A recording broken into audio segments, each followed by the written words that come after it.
wabula postmortem agitaddeko omukono ye Dr. Byaruhanga era n'amaliriza nga agamba nti Dr. Spire Kigundu yafudde acute cardiomyopathy. Acute cardiomyopathy. Kigambibwa nti abadde alina pressure. Kaakati byebyo. Kati kangende mbasengekera ebintu bino. Ate mumpulirize n'obwegendereza. Omuntu yenna agenda okuddamu okufulumya enfa ya Dr. Spire nga tayogedde ku kigambo muwala, ebyo mubigaane. Bwe bw'owulira omuntu yenna ayogera, oba bw'owulira olupapula lwonna olw'amawulire oluwandiikiddwa luba lulidde ssente, nga temuli nti Dr. Spire yabadde n'omuwala, ebyo bya bulimba. Media Choice Television, its presenters, associates, and affiliates may not be liable for views shared on this program. Age restriction and viewer discretion is advised. Tetujja kukitwalira awo mbu yafudde famire yagambye. Nze noonyereza alipoota zenfunye ze zino. Ngenda kutandika n'ebifulumiziddwa aba famire. Nze nga nze mbiwuliriza kanka kangu omunoonyereza w'amawulire siri memba wa famire. Ebisinga mbigaanye bya kisiru bya bulimba. Ti Dr. Luyimbazi omu ku bammembazi ba famire agambye nti Dr. Spire yafudde natural causes, nti yeefiiridde birwadde bye. Bwe kityo bwe kiri mu Luganda. Luyimbazi kankulabule bona ayagala okulimbalimba olw'okuba memba wa famire. Kyonna kye kiri abannamawulire ba investigator situgendera ku ebyo by'oyogedde newankubadde oli memba. Nti bagenda ku poliisi ssaawa 4 ez'okumakya 10 AM on Saturday. Kakati poliisi bye yabalaga ku kamera yabalaga omusawo Dr. Spire we yatambulidde wonna. Wabula beyond kajjansi kamera tezaamulaba. Era okusinziira we yasembayo okubeera ayina we yakyama ku dduuka erimu eritunda eddagala nti n'agulawo aspiriini. Awo muteekeewo kapini. Kamera za poliisi zaalaba zitya dokita ng'agula aspiriini mu ddwaliro. Kamera ziraba mpaka mu ddwaliro ne ziraba ne aspiriini. Mu mita bino omwo zaabasuula ku woteeri. Eno si woteeri, eno guest house. Mwawule ini, mwawule guest house, mwawule ne woteeri. Muwandiise woteeri monitor. Family eyogera gundi naye tuwogera ku guest house. Bazirowinga ku guest house mu mita 4. Eyo kanjibabulye Dream Guest House ekajjansi. Dream si woteeri. Nti kaakati ku Dream Guest House bo gye bayita woteeri yatuuka. Oba lwaki ekigambo Dream Guest House mukikweka? Bannayuganda nga njogera. Mumanya ani nannyini Dream Guest House? Mumanya ani nnyiniyo? Basajja mmwe gavumenti eya Uganda eyina abawala abatemu be yatendeka okugabira abagagga obutwa. Mugenda kufa muggweewo olw'ensonga Abaganda temwagala kuswala kwogera mazima naye afudde aba afudde. Nkakasa nti ku bizimbe ebinene ebibiri Dr. byazimba byonna birina facilities ku floors waggulu. We yaligenze ne yeebaka okuwummulamu ne bwe yali kigadde completely okuva ku ddiiro ekisenge ekinaabiro mwebiri mu Henrobo Hospital. Naye wulira nti yakyamye ng'awulira bubi nga yeetaaga okuwummulamu ng'ayinza obutatuuka. Dokita teyakubye essimu ate talina gwe yasabye kuba ssimu ku ambulance ze zennyini ze yabadde asobola okuba emergency ne zimukima mu ka distance okuva ewa Zana mpaka ekajjansi. Muleme kutuyita bagwagwa. Nti kati bwe yatudde wansi nga bali viewinga receptionist n'amuwa ekisumuluzo kya lodge ekya guest house eriraanye okumpi ne reception. Lodge eriraanye okumpi ddala ne reception kubanga yabadde yeewulira bubi. Alabibwa nga akkirira wansi Luyimbazi tubaleemu amagezi era ng'atuula n'amaliriza ng'ayingidde mu lodge ng'era yeebase gye yasangiddwa oluvannyuma enkeera ku lw'omukaaga ssaawa 6 eyaze essaawa 11:38 yasangiddwayo enkeera ku Lwomukaaga ssaawa 6 nga yafiiridde mu loogi. Munzijukiza kano kankayiseewo nako Dr. Spaya we yafiiridde. Kambaweeyo ka history kamu wakafiirawo abanene abala saawo wennyini mu area. Sigamba ku dream, ngamba mu area. Naye munoonyereze ne dream yaani mugenda kukimanya. Awo wennyini mu area wafiirawo bbawo omulamuzi state Mulamba. Omukulu ali mu kwesika. Muleke mbabulire basajja mwe mugenda kufa. Abaloogi bajja ne bakwata omusajja bbawo omulamuzi ne bamuzinga mu ssuuka eya guest house ne bamuwalawala mpaka ku Doctors Hospital. Mutandikiraawo mugende munoonyereze bbawo omulamuzi yafiira ku gesi mu kiseera kitali kyawala yafiira ku Doctors Hospital.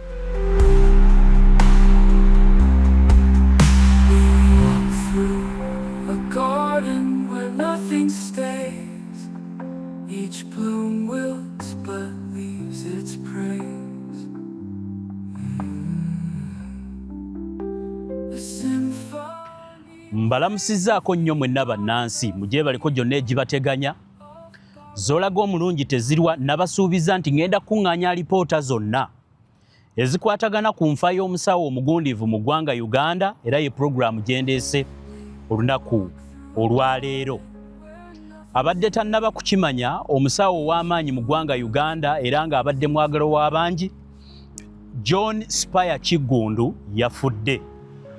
Omusawo ono y'abadde nannyini wa ddwaliro eriyitibwa Henry Hospital ewa Zana. Bw'oyita ku nkulungo y'ewa Zana ng'odda mu kibuga Kampala, bw'oyita ku dipo y'omwenge eri awo akapande koddamu okusanga, bw'oyambukamu enta ntono nnyo n'eddwaliro oba oliraba libadde liyitibwa Henry Hospital ewa Zana. Ng'oggyeko okuba nti y'abadde nnyini lyo ate abadde musawo mu ddwaliro eryo lyennyini. Naye ekyokuba nti n'abadde musawo ng'alina n'erirye abadde musawo w'amaanyi ne mu ggwanga Uganda. Omusajja Omuganda John Spaya Kiggundu yafudde mu ngeri etategeerekeka. Nga sinnaba kubawa lipoota yonna kansooke mmusabire kuba abadde musawo wange era nga musawo w'abaana bange. Ayi Mukama omuwe ekiwummula ekitaggwaawo n'ekitangaala eky'olubeerera kimwakire atebenkere mirembe. Amiina. Abadde musajja mulungi. Bwe nakoze ekitundu ekyasoose eggulo abantu mumanyi nnyo essimu yange. Waliwo eyaze mu inbox yange bangi mwayogedde naye ngenda kulondamu babiri. Omu yagambye nti ebyo by'osuubiza ekitundu ekyokubiri kankaka totabula maka ga banno. Ekyo kankijjewo mangu ndyoke ngende mu puroguraamu. Ntegeeza buli alaba puroguraamu yange wano nti ffe bannamawulire abanoonyereza byonna bye muba mwogera eyo buli kintu kyonna ekigwa mu nsi kiri subjected to an investigation. Tetuliiko ebyombo wa famire yagambye nedda. Mu Afirika ekisinza okutta abantu baffe kwefuula mbu wa famire bw'agamba tewali kiddibwamu. Tubamanyi bangi mu nkuuba eyo nga mmwe mubadde emabega w'okutta bannammwe olw'ebintu ebibeera mu famire. Sibagamba nti kino kyekyabaddewo nziramu ansa eri eyaŋŋambye nti ebimu nga ba bloggers bye tunoonyereza biyuzaayuza famire. Nedda. Muleke kutulemesa. Ffe buli kimu kiri subjected to an investigation. Tuyina enkola yaffe mwe tunoonyereza ate tetugendera ku ani yakaabye ennyo ku mayiti ani yeesansa abaze ennyo nga baziika. Nedda. Ebyo tetubigenderako tunoonya ku lw'obulungi bw'ensi. Dr. Spaya Kiggundu talongoosezza bange bokka. Tazaalisizza bange bokka kuba abadde gayina w'amaanyi abadde musajja muyiiya ng'era yayiiya bingi. N'olwekyo tetujja kukitwalira awo mbu yafudde famire yagambye. Nze nnoonyereza alipoota zenfunye ze zino. Puroguraamu eno njagala mugyetegereze nnyo okusingira ddala abasajja mu Uganda. Abakazi bagenda kututta batumalewo nga musirise. Mulina empisa nnyingi mutya okwogera mbu mutya okuleka emirerembe mu famire kumbe gwe oba ofudde. Abakazi bagenda kutta abasajja bamamalewo ng'ebikusinga bye bageberera okubatta baba n'ebibabaagalako mwali temunnabalaba nga mubirina. Kati muleke fe abannamawulire abakola okunoonyereza tunoonyerezenga ensi tugibuulire. Byendeese olunaku olwaleero mazima. Oli wa ddembe okunvuma naye ffe trade yaffe mu mawulire bivumo. Actually anvumye ensoma nnyo comment neebuuza ki ekikunyiizizza. Omwo mwenzija n'okutegeera wojja obusungu ku mazima, kubanga amazima tegaliiko aseka, tegaliiko awakana. Ate gendeese. Ngenda kutandika n'ebifulumiziddwa aba famire. Nze mbiwulirizza kanka kangu omunoonyereza w'amawulire, siri memba wa famire.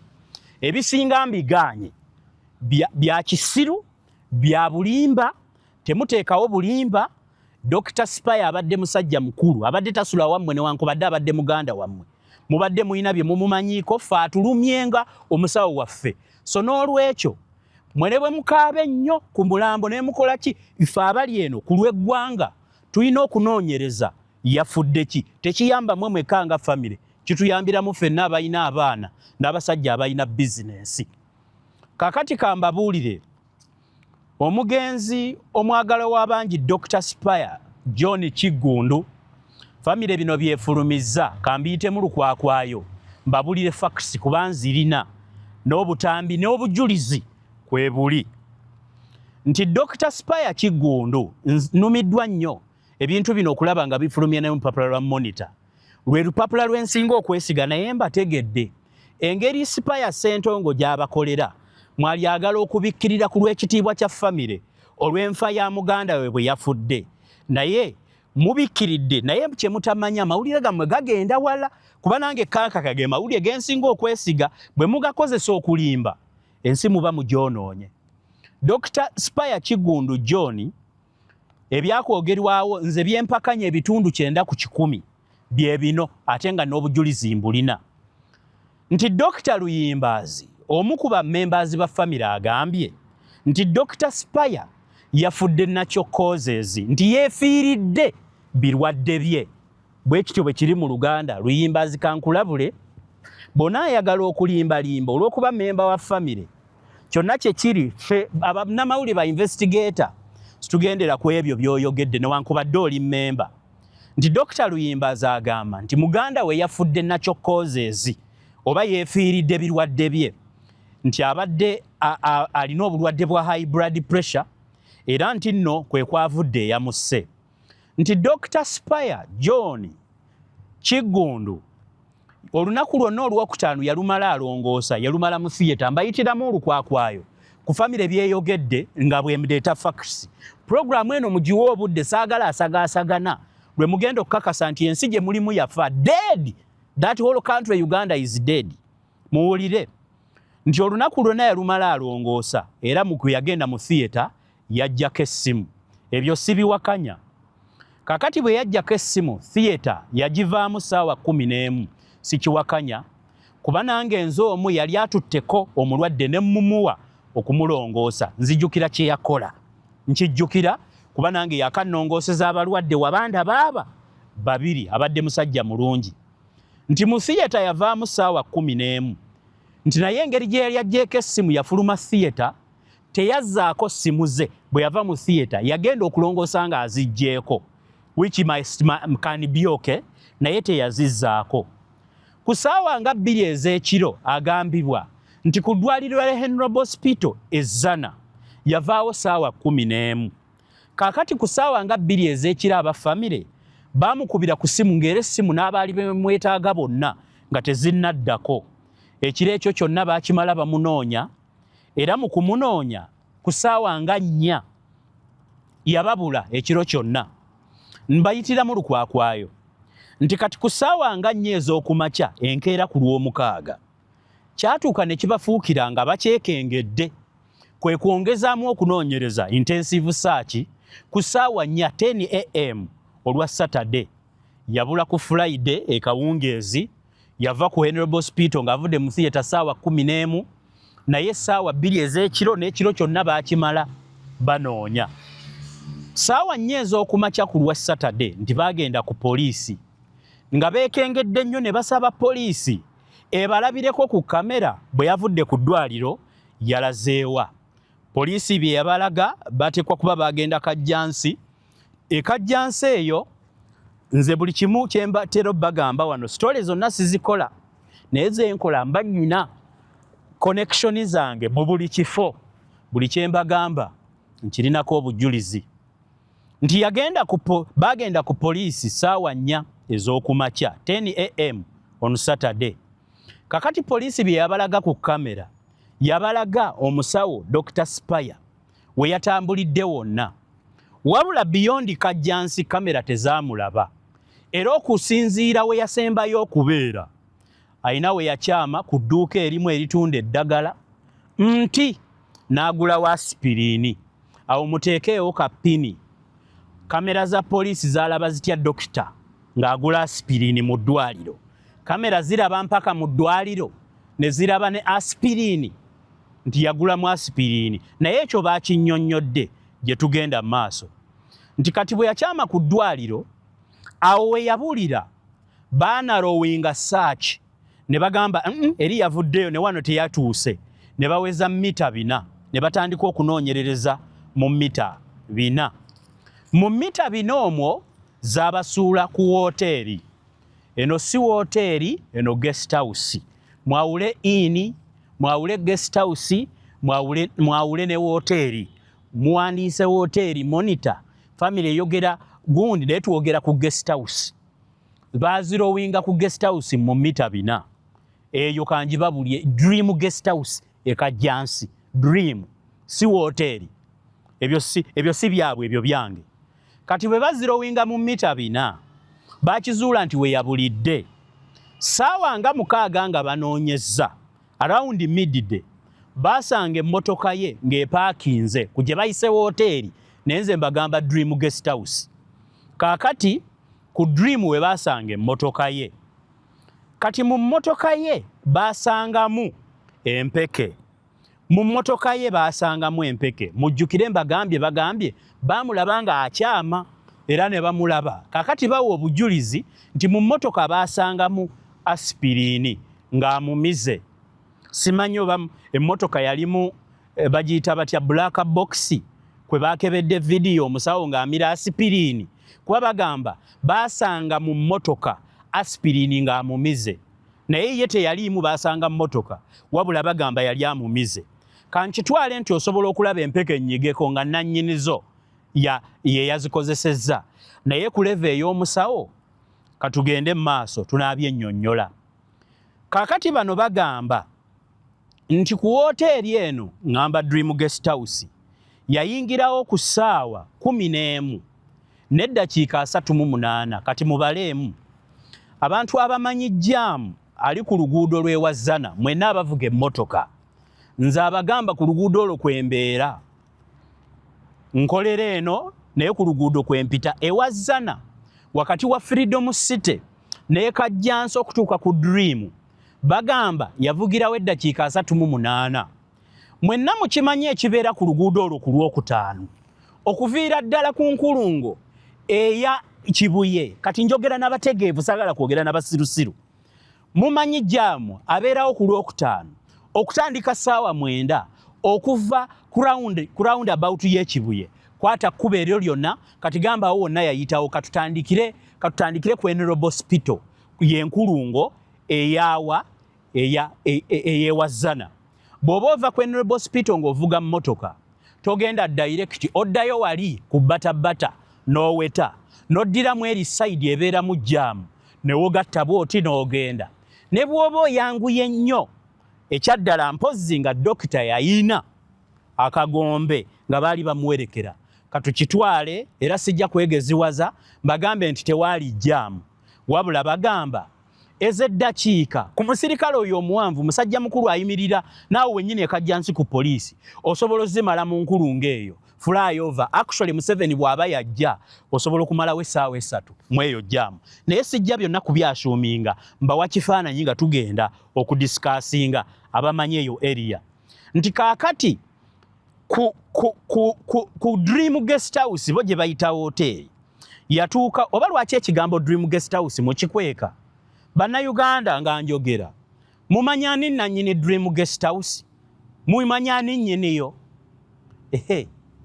basajja mmwe gavumenti eya Uganda eyina abawala abatemu be yatendeka okugabira abagagga obutwa mugenda kufa muggweewo olw'ensonga Abaganda temwagala kuswala kwogera mazima naye afudde abaafudde mwogerenga ng'abasawo bwe bakola nti omuntu bw'afa ekirwadde bamusalaasala okusobola okutereka rekodi eziriyamba abantu b'omu maaso obutafa kirwadde kye kimu naffe mu kalicha yaffe mwogerenga mazima okukozesa bye muzudde okusobola okutangira abantu abalifuna ekizibu kye kimu mu future obutafa nga mbuzi kati mwogerenga mazima newe mutagoogera kati generation ene watuuse terimbibwa ffe tujja bibawa nti ku Dream Guest House yatuukawo ssaawa 11 n'eddakiika 38 kaŋŋende ku postmortem ekimu ku biwandiiko ebifaanagana paalamenti ebifaanagana ebiwandiiko ebibeera mu paalamenti ebifaanagana judiciary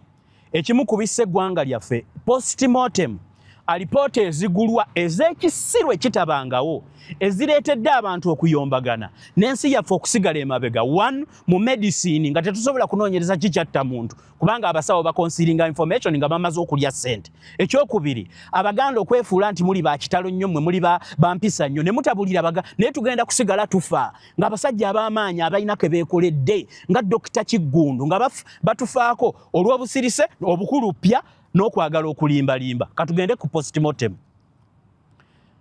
Dr. Luyimbazi nga memba wa family nze kitange Senkungu Peter nga tanayingira bya bufuzi yali musawo ekimu ku byemmanyi mu busawo memba wa family tokkirizibwa kola alipoota ku muntu wo obeera biased ne bwe kuba kulongoosa ethics zikugamba zitya bwe mba sibimanyi nnyo sineme byajuwinga kanjogereko akatono kemmanyi alipoota eno bw'abanga musawo wa family yagifulumiza ekyo nakyo kya kisiru mu medical practice obeera otya memba wa family ate gwe n'okulira okufulumira postmortem bw'oba toli memba wa family ensonyiwa naye bw'oba memba wa family ekyo nakyo kya kisiru ekirungi facts nzirina kaakati nti Dr. Spire John Kiggundu yafudde nakyo causes yafudde atya postmortem bweti bwegamba nti omusuwa oguleeta omusaayi ku mutima gwazibye coronary arteries mujja binyambako were narrowed zaafunze nti era okusinziira bwe baakebedde omutima ekisenge ekimu eky'omutima kyabadde kiyebye showed signs of weakness kyayebye nti bamusanze talina external injury yonna tewabaddewo sayini nti yalwanye oba waliwo eyamutulugunyizza ng'afa nti era baakebedde mu lubuto lwe yabadde talina mmere teyalidde his stomach was empty Dr. Byaruhanga ye yakoze conclusion kubanga ye yakoze postmortem eyo Dr. Byaruhanga ye yakoze postmortem naye biri ebigambo byembadde mbagamba bya dokitaani dokita wa family muganda wa Dr. Spire Dr. Luyimbazi wabula postmortem agitaddeko omukono ye Dr. Byaruhanga era n'amaliriza ng'agamba nti Dr. Spire Kiggundu yafudde acute cardiomyopathy acute cardiomyopathy kigambibwa nti abadde alina pressure kaakati byebyo kati kaŋŋende mbasengekera ebintu bino ate mumpulirize n'obwegendereza omuntu yenna agenda okuddamu okufulumya enfa ya Dr. Spire ng'alina nga tayogedde ku kigambo muwala ebyo mubigaane bwe bw'owulira omuntu yenna ayogera oba bw'owulira olupapula lwonna olw'amawulire oluwandiikiddwa luba lulidde ssente nga temuli nti Dr. Spire yabadde n'omuwala ebyo bya bulimba bya kiyaaye tugenda kukozesa common sense nga bwe mbawa obujulizi nze ng'amanye eddwaliro lya Henry Hospital kansooke ndibannyonnyoleko service gye tufuna ku Henry Hospital eriko ennamba ya ambulance engeri omusawo gy'abadde gayina abakazi abadde abafaako emirundi gye nzaalidde abaana bonna mu ddwaliro lya Henry Hospital ngenda n'ennamba ya ambulance era nga nze abeera ku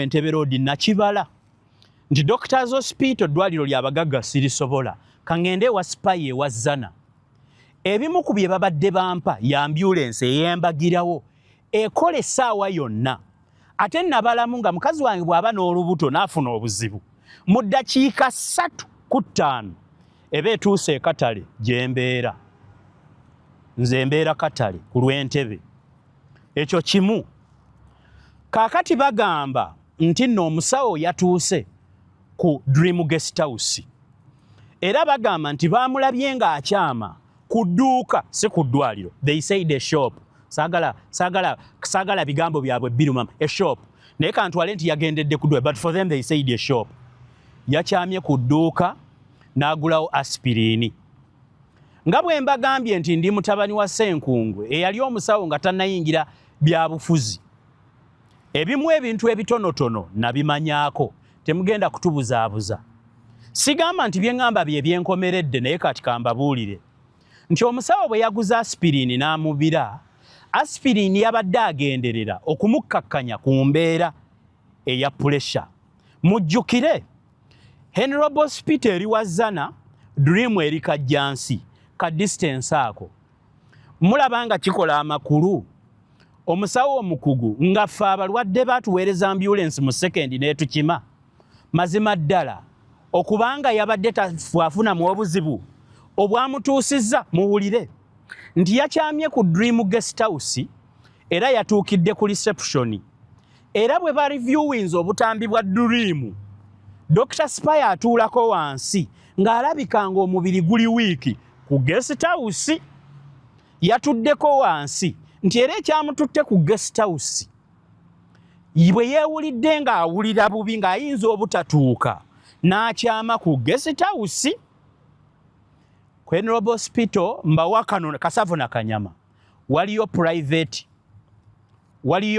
private wards tubadde tujjanjabirwa ngera bw'oba oyinamu kasente actually za VIP buli kimu mwekiri nkakasa nti ku bizimbe ebinene ebibiri dokita byazimba byonna birina facilities ku floors waggulu we yaligenze ne yeebaka okuwummulamu ne bwe yali kigadde completely okuva ku ddiiro ekisenge ekinaabiro mwebiri mu Henry Hospital naye wulira nti yakyamye ng'awulira bubi nga yeetaaga okuwummulamu ng'ayinza obutatuuka dokita teyakubye essimu ate talina gwe yasabye kuba ssimu ku ambulance ze zennyini ze yabadde asobola okuba emergency ne zimukima mu ka distance okuva ewa Zana mpaka e Kajjansi muleme kutuyita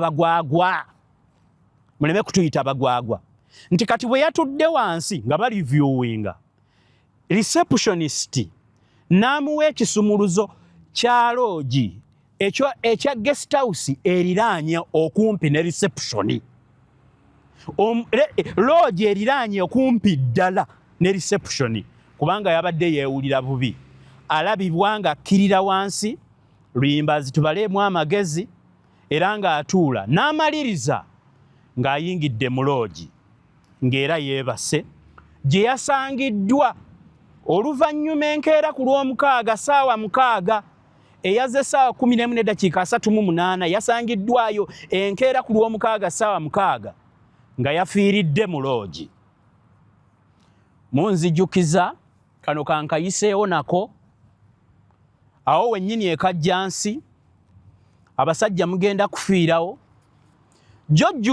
jojjuzi ly'abalamu bawa siteeti omulamuzi omugundiivu yafiira Kajjansi mu lodge yafa mutima yafa muwala wabula ekyenjawulo ate ye yafa Viagra ne bye ngenda okwogera mulina okubaamu ekigambo Viagra mukwate bulungi programu mugende empola ndi musajja munoonyereza ate nze sigulwa ng'ogyeko buno obuwulire bwe bawa ssente nze kankaka nafuna following bwereere situunda mawulire mbonaabona nzekka n'abaana bange taamu eno tebaagisomye batudde waka olw'ebizibu bye nafuna naye siti ate sifuna ssente mu mawulire ebyo kikafuuwe Dr. Spy we yafiiridde kamba weyo ka history kamu wakafiira w'abanene abala saawo wennyini mu area sigamba ku dream ngamba mu area naye munoonyereze ne dream yaani mugenda kukimanya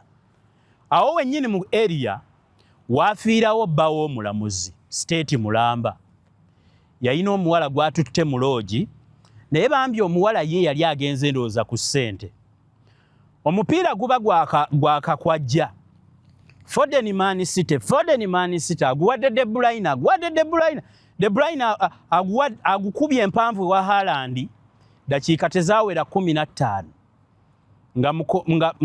nga bbawo omulamuzi state awo wennyini ekajjansi sijja mwogera linnya naye kati mumutegedde ayinza okuntwala mu kooti bawa state ng'atandika kubumbujja yali alina kaataddemu omutima nga gugira bambi ekiwala nga kidduka kifubutuka loogi bwereere nga kigenda ku reception kikaaba kibagamba naye ebadde egenda kunywa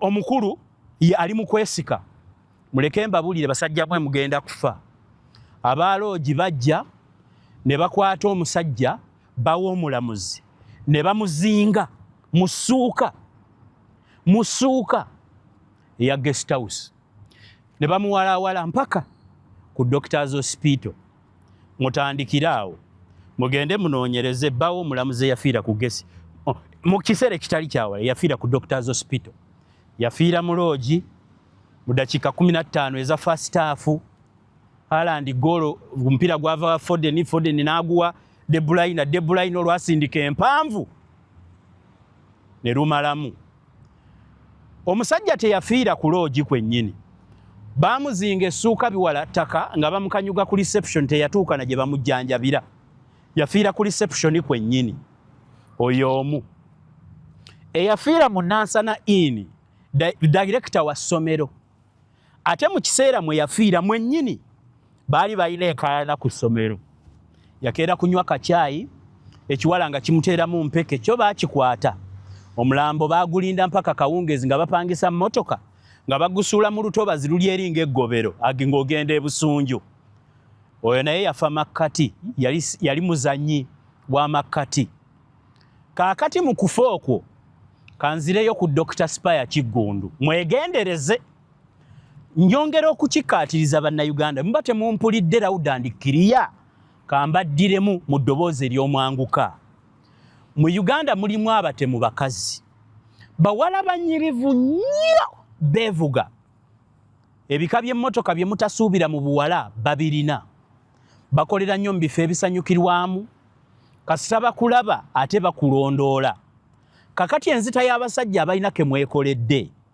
ebyo bye mugende nateete ne mugenda wano waneeno ku Lubaga Road awo ne mugende Nansana Samuwe awo mumanyiiwo ndowooza nja balistingira ebifo ebyo ezo empeke zigenda kuba malawo kati mwe bayisa empeke mwe mulina akasigala ako ke mutumya sijja kumansa ntungo nyinza okutta bizinensi z'abantu abamu muyinza okulowooza nti ndiwo okutta bizinensi naye mubitegedde ababikozesa gamba munne agambe munne mukubire sitaani mu ngalo ez'amaanyi kubanga sitaani yali emabega waabyo kakati kambabuulire nti Dr. Spire baamututte mu loogi nti yeetutte mu loogi kambabuulire ekyabaddewo bw'obanga oyagala okumanya ebintu byonna eggwanga lyaffe tulina abasirikale ba poliisi bambi busajja bwattu obusajja obulungi naye abantu abasse poliisi n'okunoonyereza n'emisango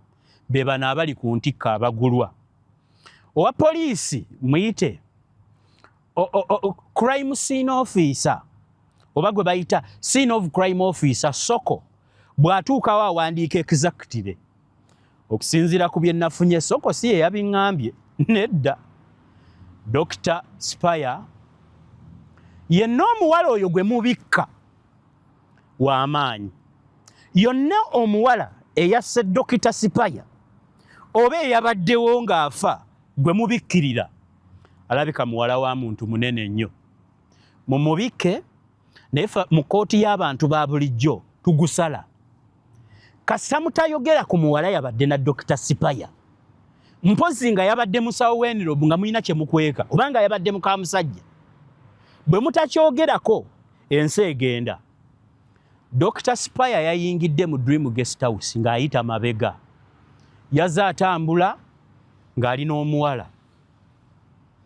We baamulabye ayimirira kuno kuteebereza nga nammwe abafamire bwe mwateebereza omanyi nze ze sitya fe amawulire agaffe twogera mazima twagala fakiti.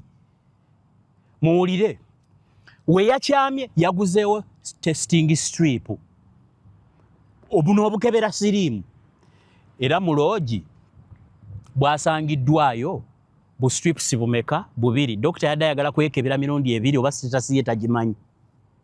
Bw'owulira sitole yonna etaliimu testing strip manya ebyo bikyamu. Abafamire kituufu mujja kunkanga newe kuba kwetonda ajja kwetonda naye nkamba buulire nja kuba njogedde mazima nammwe mujja kuba mumpaabidde naye nga mukitegedde nayogedde mazima kye kituufu. Dokita yafa, mutabani wa Sudiru yafa, nange kaaka kolunzita bwe lugali bamawulire ndulinze nga mbaga ate lujja mangu lwa mazima. Kakati bwe yayingira alabibwa ku butambi nga yeetutte yekka. Kambabuuze mu abantu ba bulijjo mu common sense.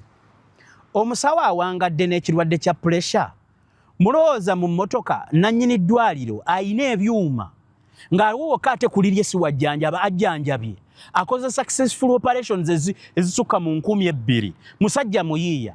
Muyinza okuŋŋamba nti ayinza okubeera careless okuleka obulamu bwe nga talina first aid eri bulwadde bwe. Psychologically muwulira kisoboka nti dokita yali talina ddagala kyabadde kirina mutwala eyavudde ku ddwaliro yeerabidde atya okukima aspirini ku ddwaliro erirye. Yasobodde atya okwerabira. Kati ate kanjogere ku aspirini muleme kutubuzaabuza. Fe abantu abamu ebintu ebimu tubimanyi newankubadde situbigenda wala. Aspirini wa bika bibiri. Waliyo aspirini ayitibwa Ecoline oba muyita Ecoline oba biki. Waliyo ne gwe bayita cardiac aspirini.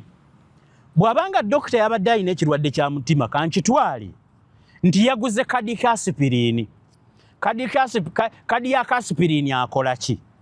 Cardiac aspirini bwe mumugenda diipu eyo mpeke ewonya musaayi kwekwata eri abalwadde b'ekirwadde eky'emisuwa nga bwe mukyogedde nti emisuwa gyesise. Bw'omumira awonya blood clot, awonya blood to clot.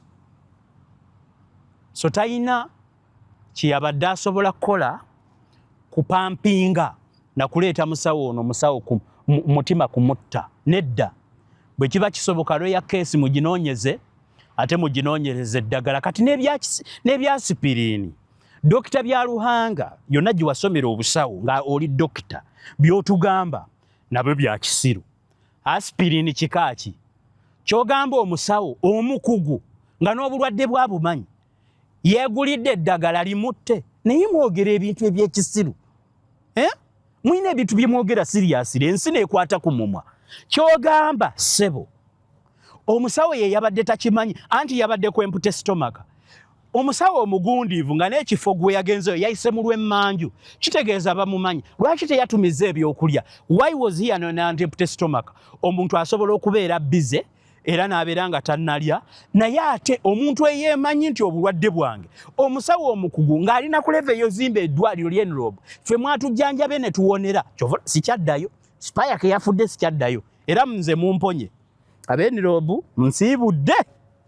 Ebigambo bino byenjogera biyinza okunyiiza omu ne munkuba ekiyiso sikyadda.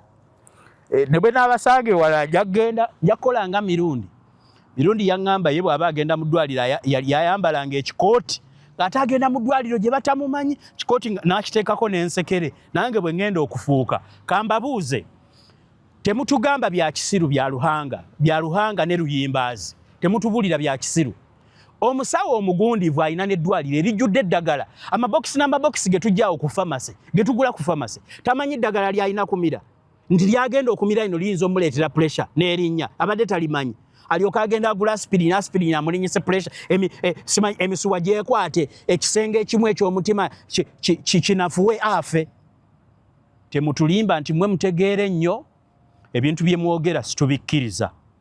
Kakati dokita bwe yayingidde alabibwa ku butambi era ekyabadde munda omuwala eyayingidde naye yenna gwe mukweka oba muwala waani olunaku lumu mujja mwogera abaana be Henry ne Robert mbawa assignment bwe mukulanga Henry ne Robert nga tebabaavuwazza munoonyereze ku nfa ya kitamwe mugiddemu bupya mutandikire ku Dream na yani mukebere n'obutambi kubanga poliisi bwe yamaze okuyitibwa yakozesezza amaanyi gaayo okukebera CCTV nefuna obujulizi. Ani yategedde Dr. Spire we yabadde muleme kutulimba abafamile mweteekawo mwefudde ab'ekitalo n'abataabaddewo singa mukyala we yabyogedde n'alikkiriza kuba omukyala omwami bw'atadda waka naye era sikiwa nti mukyala w'omusawo amanyiddwa nti alongoosa omutima guyinza omukuba supiidi nga abuliddwa omwami we kubanga batera okulwayo abasawo babeera ne emergency. Kankitwale nti ekyo kituufu mbalabye nga mweteekawo nga mugamba mbu mwanoonyeza omusawo n'ababula ekiro kyonna nedda. Aba guest house Dr. Kasita yamaze okufa baabaddewo nga balaba actually n'ekikolwa ky'okuyita emmanju kimukakasa nti si lwasoose okujja si bulabe. Abasajja bonna olwo temutya abasajja bonna tubikola ebyo era temulowooza mbu olw'okuba njogera ndi mumusalira musango nedda. Nange kennyini nammwe kennyini abalaba abasajja ekirirutta biri bintu bisatu sente n'abakazi ebyo mubimanyi byaffe biri standard. Kati abafamile ya Dr. Spire temutya kwogera Abaganda balina olugero nti ebiyita ekiro ne kabaka yeetikka bw'oluvunula obulungi mu Luganda olutuufu lutegeeza ki?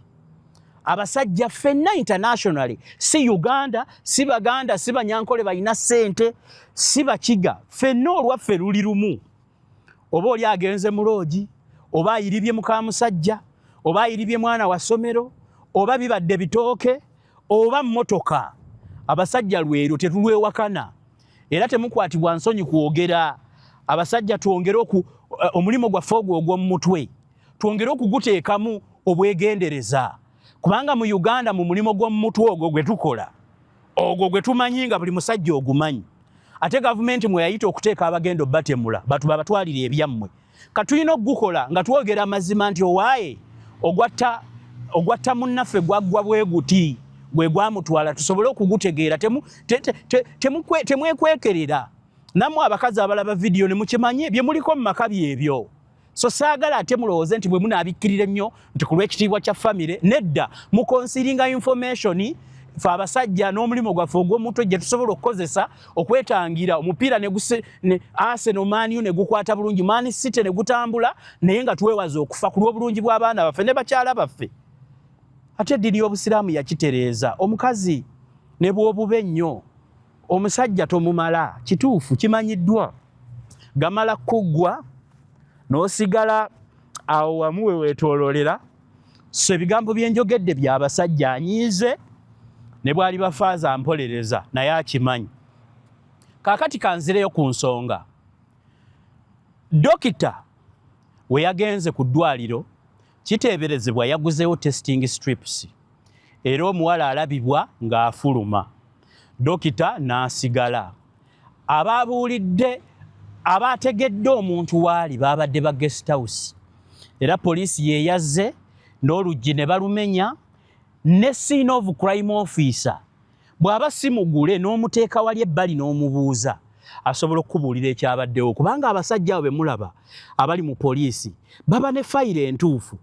Nange bino byenjogera gwe mulowooza confidence njijjawa mbimanyi bwe tolowooza nti ndi mu mawulire ndi mu kwogera mu bwogezi nedda ani yesinga mujja olutalinze naye fakiti mweziri mutubuulire muwala kyoyo naki kye yawadde omusawo okutuuka okufa.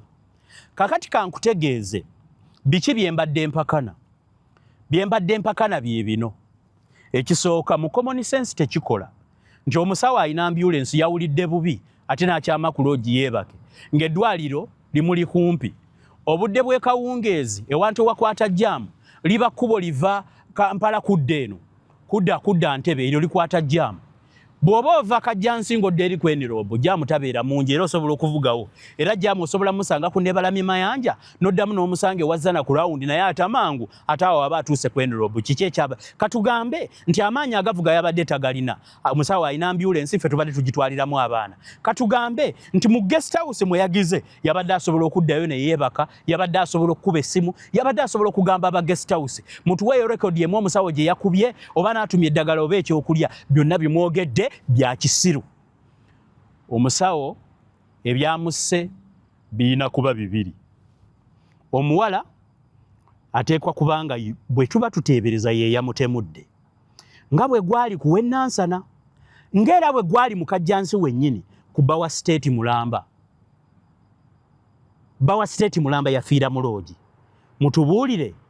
mutubuulire lwaki mubuzaawo strips ekyokubiri lwaki mubuzaawo obujulizi ku muwala yabawadde ky'omuwala oyo mukijjeeyo bunnambiro era mukibuulire ensi ekyokusatu kyenjagala okugendako muleme kulimba aba guest house be balabye nga kirayanti waabwe tavaayo ne bagenda ku poliisi ne boogera ekitutte kirayanti waabwe era poliisi nejja n'emenya era abatuuze bo kennyini abatuwa obumu ku bujulizi guest house yagezezzaako n'okulemesa abatuuze okuyingirayo okulaba ekigenda mu maaso genda obuuza abatuuze b'e Kajjansi naye bannayuganda bwe basoma amawulire ebyo mubirimba bali bantu ba mu kyalo ewaffe ekyannamukaka mbisobera birimba nnyabo Nammiirerwa Nnunda gwe musobola birimba n'abikkiriza e Kampala abantu baba bamanyi facts abantu bagezezzaako okwakisesinga okulaba ekigenda mu maaso ne babalemesa aba guest house be baayise poliisi era poliisi n'ekola omulimu gwayo kakati kambabuulire poliisi terina buzibu poliisi yakoze ogwayo era n'omulambo n'egujjayo era singa alipoota entuufu abadde nga mu poliisi waliwo singa mu future eyo Henry oba Robert Enirobo be babbulamu eddwaliro eryo singa mukwate ekkubo batabani baana mmwe ne mugenda ne muloopa bajja kuleeta omusirikale eyaliwo ayogere kye yalaba lwe mujja okukakasa amazima ayogere kiki ekituufu kye yakola kye yalaba kaŋŋende ku kyenteebereza okutta omusawo ne facts ezeetoololedde ku kyali baddewo kuba gye yafiiridde munda saabaddeyo okusinziira ku genfuna amawulire ate nga ngeesiga kyaliba nti nno omusawo ebyaddala yasangiddwa nga yeesimbye bulungi ng'akakanyadde kati muntegedde yalibanga era yakozesezaamu ku mbeera ey'okwagala okulaga essajja abantu bonna abakozesa ku mpeke ezibustinga enkola ya mutaka Saabataka gayina gye yakozesezza nti okusinziira ku baalabye kuwe bamusanze ng'afudde bwe yabadde afaanana muntegedde omuntu yenna bw'okozesa ku kadagala ako nga bwe kyali ku Bawa State eyafiira era mu kikolwa kye kimu kyogerwa nti embeera eyo yeesobola yokka okuleetawo okukendeeza emisuwa. Jjukira musajja mukulu oyo ateekawo embeera lwa musaayi kudduka era atambuza omusaayi wabula kyogerwa nti waggulu mu mutima omusaayi gwabadde tegukyagenda kitegeeza gulina gye gwabadde kugenda mu ngeri ya being stimulated. Njogera n'abantu bakulu mu kitegeera kati ekitannaba kutegeerekeka eyabadde kipa eyabadde alina okukwata emipiira kubanga yalabiddwa nga afuluma n'ensawo n'agenda yasoose n'agira ate yalabiddwa nga afuluma kubanga bazze bombi nga bayita nammanju yalabiddwa ye nga agenda yagenze ali omupiira tegwawedde nti n'alekawo embeera y'omusawo kubanga yabadde tekkakkanye oba yeyazze n'ekyassa omusawo awo ewali ensonga enkulu temutubuzaabuza saagala mutulimbe mulekeraawo okutugamba ng'ebyekisiru. Kankozese enfa y'Oweekitiibwa Dr. Spire okubaako ebintu bye mbagamba. Basajja bakulu n'abakazi abataagala bannamwandu, mukubirize basajja bammwe beewale abakazi ab'emyusa. Mu Kampala omwo mulimu akakundi k'abawala gavumenti ye yakatendeka okutta bannabyabufuzi be batakkaanya nabo. Bagaba empeke nga baziteeka mu myenge, nga zino bw'ozinywera mu mwenge obujulizi ku bwo buba butono. Kakati bwe bagenda okukebera engeri n'abasawo abasinga abaweebwa postmortem bwe babeera bakimbuyege, bano bwe baba banatta omuntu bateekateeka n'anaakola postmortem. W'ogenda okufiira baba bamanyiwo, n'omusirikale anaasookawo baba bamumanyi. Akujjawo n'ono akukozeeko baba batendekeddwa enkola. Kyakolebwa ku director w'e Nansana era kizze kikolebwa ku bantu abalala babiri benja okubabuulira mu kitundu ekyokubiri. Kaakati ogutali ogwo gwe kasitoonya omwenge oguteereddwamu eddagala eryo, osooka kwebaka, omutima gukuba era osobola okuba ng'oyimiridde todda.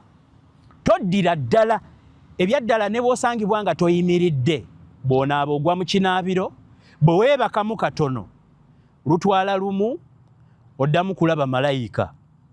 Ffe ab'oku nsi tuddamu kuleeta jeneza oba ssanda, abamu tugenda ne Nalukolongo wali we mumanyi ku mbugo ne tukuleeterayo ekkeesi. Abawala abo baatendekebwa, kaakati obukugu bwabwe baabusaasaanya. Gavumenti ya Uganda okimanyi bw'etendeka abantu tesasula. Ababbi ababba eggwanga bali mu magye omwo, bo olubba balina be bakozesa tebaddamu balaba. Kaakati obukugu obwo baabuleeta ku street kwe buli. Musajja gwe ayandayanda ng'olina akataka k'otunda, weesoma bw'olina ebyapa weegendereze. Kaakati bwe baatendekebwa ku street baatuuke era bali well facilitated. Bye nkugamba bw'otatwala byange gwamanyi, katukulinde kufa nga nange bwe ndifa, sirukusindikira, ffenna lutulinze. Kaakati ebiwala ebyo bimanyiddwa, byetega mu bifo ate bikulondoola, byetega nnyo we mubeera ate era bimanyi ne we munywera. Kati akadagala ako byakaleeta ku street ne bitendeka banne waabyo, bimanyi n'eddoozi. Asobola kukuteeramu ak'okwebaka akubbe, naye bw'aweebwa missoni y'okukutta akumaliriza ateekamu akawera. Nga musajja wange omu gwe mmanyi eyalina ettaka ku Kyebusabalaawo baamunnyumiza, bwe yagenda n'ekyapa nga waliwo akyagala n'akyama okugula enkoko. Yasanga abawala ku nkoko z'okukubaawo, n'agamba nazifunye nzirina. Abawala abaali mu mmotoka ez'akabi ne bajja abagulire, yakanya babongere. Mu kaseera nga babongera bwe babongera bw'otumyanga ebyokulya mu Uganda ku street z'okukuba eyo enkoko, tobongoota, teeka waaga, bagisala olaba. Akakoko kanusu kasanvu tekakussa. Munywe kasoda ate buno obuwala obujja ne gundi, buno obuwala obujja ne soda gwe bubasaanukulidde, oyo muyiwe akacupa ne bukaba mu bifo eby'ebbeeyi ka 15. Situlo muzeegendereze, funayo ka situlo, bagamba omusajja lwaki atambula ne situlo. Bw'oba onywa kasoda bakuwe kali kanyuga teeka muno, buteeka muno ne busiiringa. Kantu kabeera mu kasitro akati gwe oluteeka mu sitro bamusumulula bulungi, oluteeka mu sitro nga kakkirira. Osika eddeke ndowooza kasoda kali expired kano, ogenda. Kabbiya buno obuwala obujja n'obusambi bwe bwakola, kakakuteeramu kasaka kubaza nti kaakati oweddeyo. Kakutwala mu mmotoka, musajja mukulu olwali enkoko nga akanya kusunda, yeewuliramu bubi n'agamba naye kanzije nsasule, n'ayingira emmotoka. Ate yavaamu baakanya kugamba emmotoka nga tevaawo eno, emmotoka ntintingi, nga bamanyi omukulu ali mu kwekolako, ate ava okugula enkoko yalibanga yeekozeeko n'okuyitawo n'ayitawo. Emmotoka baagiraba nkeera ne bagimenya nga mwali. Simanyi oba ekyapa kyalimu. Ekyalumutwaza, ekyalugenza, kyali kikwatagana ku ttaka. Era ebyo ebiwala bye byamutta. Kyova olaba nze kankaka. Leeta amagulu gompiteko, bwompitako speed. Nze saagala biwalawala ebyo bimpitako. Nze kankaka. Mbuze kankaka solo. First of all sinywa. Sigamba nti okunywa kubi. Sirya nnyama tojja kunkwatira mu nnyama. Siziika saabya nnyimbe. Nedda. Nti okufa already neti kadda akalimu obuwuka. Nkuba abanene mu gavumenti nendeeta obujulize kati ate nyinza okubaako wendi era nze bwe mba naakuziikirako amabugo gamala ate sikwata ku ssente nkuweereza mobile money. Kati ke nagambye nti Dr. Spy abadde mukola singa nabadde mu Uganda singa baabisaze dda. Embwa z'omu Uganda zikusalako ekigambo ne kikumalako emyaka 3 nga neeyakisala yakyerabira ddambu yakikwogerako. Nedda gansanze wano mundeke nange banjigga kuzita. Kati kambabuulire obwo obuwala bwe mulaba tebufumbirwa. Naali bawaddeyo example y'akawala kamu naye mujja kunyiiga. Abasajja bwe mulaba mu gavumenti ayogera nnyina omwana omwe abalala tabalaga abalala yabakweka. Balina obuwala bwabwe bwe babeera nabwo babutega ku lwa ddiiri zaabwe ne bakumaliriza ate n'akatu akatambula. Omwezi guno sigwofa. Musajja wattu bakulaba ova mu mmotoka olambaala kumba owedde. Kakati mwewale abo badadi zadi tebasobola kwogera kigambo dadi simanya kizadi ng'olwogenda bakutwala. Obutwa buli ku street leka mbalabule. Tonywa soda na straw. Gula straw eyo. Obutwa bateeka mu straw. Bw'oba omunywedde randomly toyita mutegeke bano abakuleeta nze nkusavinga. Eno emmeeza nze nagikozeeko, nze ngikolako. Anti muddugaze emmeeza. Eno yange nze nagikozeeko. Bw'oba otumye ekyokunywa mu bbaala yita randomly. Laba ayitawo mugambe gwe mpa soda oba situka weegendere ku kaawunta mpa bbiya. Ekyupa muzifunire n'obutambaala. Omanyi mwagala nnyo okunywa. Gifunire akatambaala. Simuula ku mumwa, simuula munda. Ogenda oteekako emmwayo ng'omaze okugisiimuula nga akatambaala gwe wakaleese. Okufa kwewalibweko newankubadde temujja kwewala. Gye munaakoma ogenda eyo mugenda. Abantu batta bannaabwe ku misango. Abantu batta bannaabwe ku bujulizi bwe babalinako. Abantu batta bannaabwe ku mataka ate ekyamataka kyo Abaganda mugenda kuggwaawo. So n'olwekyo mbagamba ngenda kubawaayo akasembayo. Abasajja mulekeraawo okukozesa obuweka obwo mubulekeraawo. Mukubire senga mukooki n'abakazi abo ab'ekkooki mubagambe nti senga sikyalina maanyi njagala ontabulireyo kadagala ak'ekisajja. Bajja kunogera muddo buddo ogenda otereere. Muve ku ebyo kambawe ennamba 75022600. Mbagamba wano ne mulowooza bya mawulire nedda. Mujja kufa muggweewo. Mugde ku nkola ng'omuddo bagukulagirira n'ogenda emanjuwo n'ogwenogera. Abo abakazi balina ebikoola, balina emiti. Ogira bugizi oti. Muzeeyi wange Mirundi yanfaako naye. Bwe njogera muzeeyi ye musajja eyanjigiriza amawulire, yanjigiriza obutatya. Nze bwe mba nkola amawulire ne bw'oba nimba sikutya. Nkuwa buwekitiibwa naye ate sikwogerako byanjwanjwa. Kaakati muzeeyi wange Mirundi alina omulandira gwe. Yali musajja wa maanyi, musajja wa bwagwa. Aguteeka ku kyayi awo. Kaŋŋendeeka. Maze okugunywa. Gwali gumutuuyanya nga tutudde mu mmotoka naye agenda okutuuka waka nga kyekyo. Avaamu lumu ne yeesogga. So mbagamba ezo empeka abaazibawa tebaababuulira za kumira. Ate bw'ogenda nga weepikidde maaki oli akuliiridde ssente akumazeewo senga mukookire ebyo abikolako. Omuwala bw'aba akuliiridde ssente abamugonza. Mumuweereza obubaka ku 75022600 ajja kubayambayambako. Bakazi bali eyo bakyala bakadde bamanyi ekyokukola, bakyamukaddiye abo, akwata essimu ajja kuba kutuusaako, oba naye kennyini kuba naye mukugu, bajja kulaba engeri gye bakuyamba. Yenze Emmanuel Kanka Kapita, oli ku Media Choice Telefina. Nakuwalirako abalekeddwawo naye nga mbasibirira entanda. Ife ababadde bajjanjabwa omusawo Dr. Spayo, twagala okumanya ekiwala kino ekyabadde naye tekyamusse, kubanga yatulumye, tulina omunoonyeza justice. Katunisiti Ssentongo Sipaya tokitwala bubi, gano mawulire newankubadde bookolera bo bawolereza, lipoota gye bawandiise ku muganda we ya kisiru nnyo. Ngitunuddemu ne ngamba yono monita gwe neesiga ku buli kimu, nga njagala monita kubanga yabeera mu sitooli ez'amaanyi. Muziwandiika ku bannammwe, bwe kituuka ku mmwe ng'ate ebyammwe mutuwagasiya. Oli musajja mulungi n'amawulire gakaze bulungi, temuttirira lwakwagala kubikka.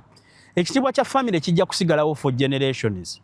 Ate era n'okukola ekikolwa ekyo yenkola yaffe abasajja. Sipayo okimanyi, ffenna tukimanyi, n'omusajja ali ku puroguramu ena akimanyi. Just mulimu kafansonyi temwagala kubyogera, naye ekiri tutta ng'abasajja bakazi be bakirina. Ekyo kyo mukimanyi, tetujja kukyewakana. Mbasiibudde, nkolera ku 702-845-5959. Ekitundu ekyokusatu ngenda kubabuulira loogi eyo yaani. Na biki ebibadde bikolewa naawe awo loogi nga 5 ezikola ezirimu ebiwala ebyo muzeewale, mudduke oba jjinja genda gwa bugwi tolanga, laba bulabi kapande kyama, buuza wano waliwo guest house, naye mwana wa ssebo bajja kwetegekera. Mwe mulimanya kye mulimpa, mbalabudde. Akulabula, oyagala akutemyako, oyagala aleeta embazze akukole lubale, mweraba. Shadows stretch long on the edge of a ride, living each breath on borrowed time. Borrowed time like a flame in the breeze, slipping through fingers with effortless ease. Every heart beats a note in the chime, dancing the waltz of borrowed time.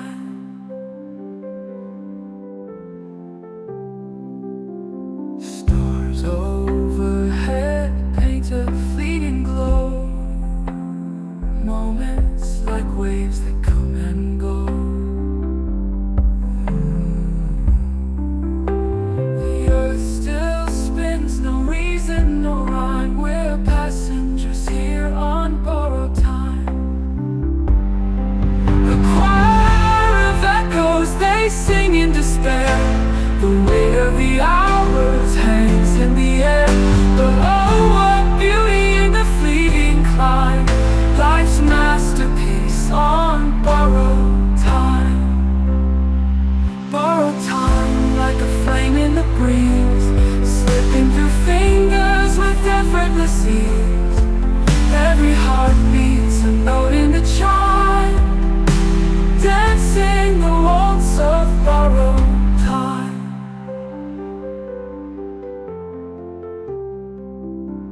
We walk through a garden where nothing stays, each bloom